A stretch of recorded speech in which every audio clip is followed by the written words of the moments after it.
1863. That's the year I want you to hold in your mind. Not a range, not a century, a single year. The year the harbor authority in a small Baltic port town catalogued a dredging survey that nobody, in the 160 years since, has ever been able to reconcile with the ships that were supposedly using the port. I wasn't looking for the survey. I didn't know it existed. I was researching an unrelated question about 19th-century timber imports when I found the first reference to it, a footnote in a customs ledger, 5 words long. Basin depth exceeds vessel draft. Basin depth exceeds vessel draft. That sentence should not exist. A harbor is not dredged deeper than the ships using it. Dredging is expensive, slow, back-breaking work. You dredge to accommodate the largest vessel that will plausibly call at your port, and then you stop. You do not dredge an extra 15 feet for ships that will never come. And yet, they did. I accepted at first what any reasonable person would accept, that the footnote was an error, a misreading, a draftsman's mistake copied forward through subsequent ledgers. Then I found the second port with the same anomaly, then the fourth, then the 19th, and I stopped being able to look away. Let me be clear about what we are told happened. The great harbors of the 19th century, we are told, were built to accommodate the shipping of their era. Clippers, schooners, brigs, the first generation of iron steamers.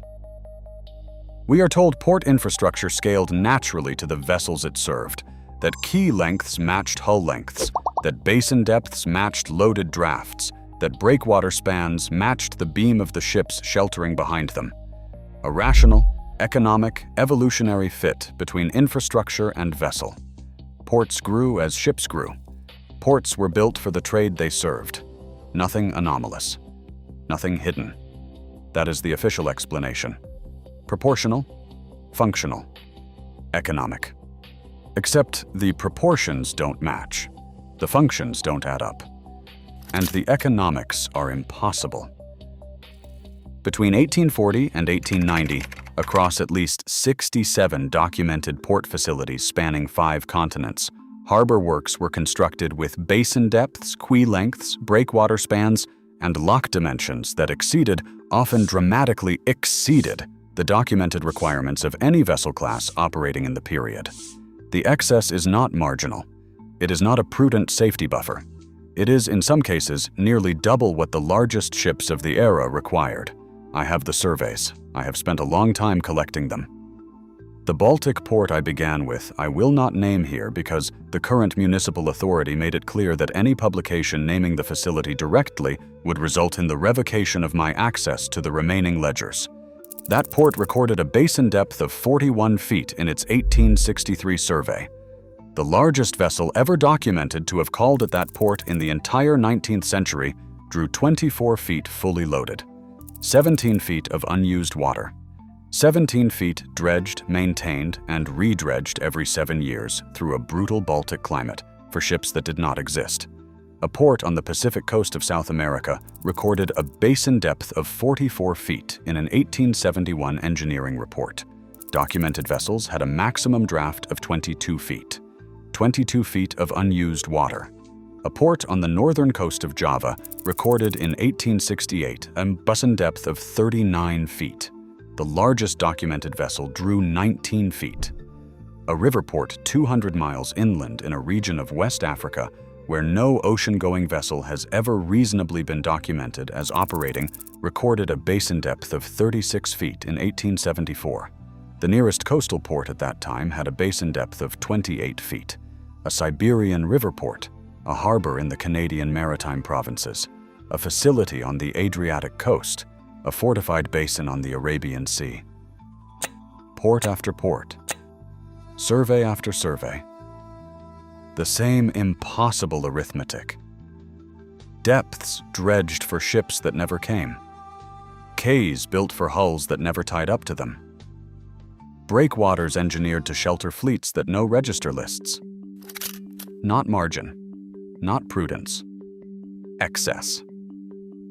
This is where the official narrative starts to narrow.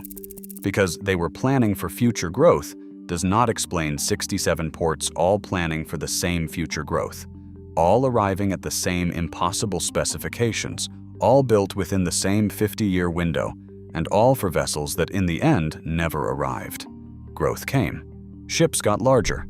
But the ships that eventually filled these basins in the 20th century were iron-hulled steamers with completely different hull forms, different propulsion systems, different port requirements. The 19th-century harbors were not built for them either. They were built for something in between, something that connects the dimensions we find in the ledgers with no vessel class anyone can identify. Not coincidence, not foresight. Specification. The depth anomaly is one layer. The construction anomaly is worse. The seawalls at several of these ports are monolithic, not coursed masonry, not cut stone fitted with mortar. Monolithic, single blocks of granite or basalt, some measuring 24 feet in length and weighing, by the best estimates available, between 90 and 120 tons apiece, stacked without visible binding agent, fitted with joints so tight that a modern surveyor sent to examine one of the Mediterranean examples in 1987 reported, and I have a copy of his report, that the gap between adjacent blocks was undetectable by feeler gauge at multiple points along a 12-meter run. The contemporary construction record in the cities where these seawalls stand describes the builders as local labor forces using wooden scaffolding, horse-drawn sledges, and hand-operated Lewis bolts. The contemporary construction record does not explain how local labor forces using wooden scaffolding moved 90-ton monoliths from quarries located, in one verified case, over 40 kilometers inland across terrain that includes an elevation change of 600 feet. The contemporary construction record does not explain the joints. I have asked engineers, modern marine engineers, specialists in historical masonry, stone-cutting consultants who work on cathedral restorations. The answers I receive fall into two categories. The first category, when the engineer has not examined the site in person, is that the described construction is implausible, but presumably documented somewhere in the period sources. The second category, after the engineer has visited the site, is silence. 3 separate consultants I commissioned to produce reports on 3 separate facilities completed their site visits, invoiced their travel expenses, and then declined to deliver written findings. One of them, a Dutch hydraulic engineer named Peter Van Hout, returned my deposit in full and wrote only that he could not assist with this, and that he was sorry. Then the geography. The ports are in the wrong places. A world-class deepwater harbor does not appear in a region with no hinterland to supply it. It does not appear on a coast with no documented trade partners within 3,000 kilometers. It does not appear at the mouth of a river that leads nowhere, or at the foot of a mountain range that blocks overland access, or on an island whose population in the period of construction was recorded as fewer than 200 permanent inhabitants. And yet, these are the locations. A basin with 40-foot depth on a coastline where the nearest settlement of more than 1,000 people lay 600 kilometers inland and was connected by nothing resembling a road. A breakwater spanning 900 meters sheltering a harbor on an island whose total agricultural output in the 1870s, according to the regional colonial administration's own tax records, could not have filled the holds of more than 3 vessels per year. A fortified lock system on a river that leads, in every direction traceable upstream, into territory that was uninhabited, unmapped, and unclaimed by any polity documented in the period. You do not build deep-water infrastructure for phantom traffic. You do not maintain it for decades at enormous expense, draining municipal budgets, conscripting labor, sourcing materials from across continents, for ships that have no cargo to carry and no destination to reach. Unless those ships and that cargo and those destinations existed in a framework of commerce the documented record does not describe. Not speculative. Not frontier optimism. Infrastructural overspecification on a scale that implies a network the surviving record has been purged of. The documentary evidence makes it worse. In 1851, the Imperial Bureau of Hydraulic Works in a northern European capital issued a standardized engineering specification catalogued as Circular H1-85109, establishing minimum basin depths of 37 feet, molded for all primary harbor works, constructed or substantially renovated within the Bureau's jurisdiction. In 1854, a nearly identical specification, with nearly identical phrasing, appeared from the corresponding bureau in a colonial administration on the opposite side of the world. In 1858, from a municipal works office in a South American republic. In 1861, from a harbor authority on the eastern seaboard of North America. In 1867, from a port administration in a treaty port on the Chinese coast. In 1872, from the engineering office of a Russian imperial governorate in the Far East. Different languages, different administrations, different legal systems, different hierarchies with no documented channel for coordinating with each other. Same specification, same phrasing, same number. 37 feet molded. 37 feet. For ships that drew, at maximum, 24 feet. I have counted 14 such coordinated specifications. They are not all identical in wording, but they are close enough that a philologist I consulted described the pattern as translation equivalents of a common source document, translated independently by drafters who did not omhis. They were translating the same thing, a common source document, a specification originating somewhere, diffusing outward through administrative channels that the surviving record does not preserve, imposed on 67 ports across 5 continents within 50 years. Ask yourself, who wrote the source document, and who required that it be applied? The vessels are the next problem, because the ships we are told used these ports are not the ships these ports were built for. The registers exist. I have read them. The harbor at the Baltic port I began with recorded, between 1863 and 1889, a total of 2,416 vessel calls. The average registered draft was 16 feet. The maximum registered draft was 24 feet. Not one vessel in 26 years of recorded traffic came within 12 feet of using the full basin depth. Why then was the basin maintained at 41 feet? Why was it redredged at catastrophic expense every 7 years? Why did the Harbor Authority, in every surviving municipal debate about budget allocations, successfully argue for the continued maintenance of a depth no ship present at the debate needed? I have found, in a municipal minute book from 1879, a single exchange between a councillor challenging the dredging budget and the port engineer defending it. The engineer's recorded reply, translated from the local language, said, "The specification requires it. We do not have authority to reduce it.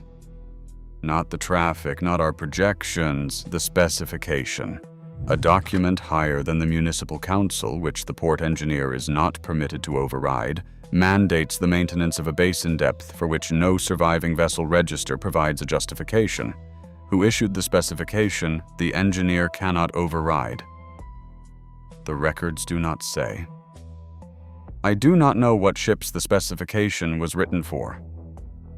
I genuinely do not know. I do not know who drafted it, or who ratified it, or why 67 ports across 5 continents implemented it in coordinated succession.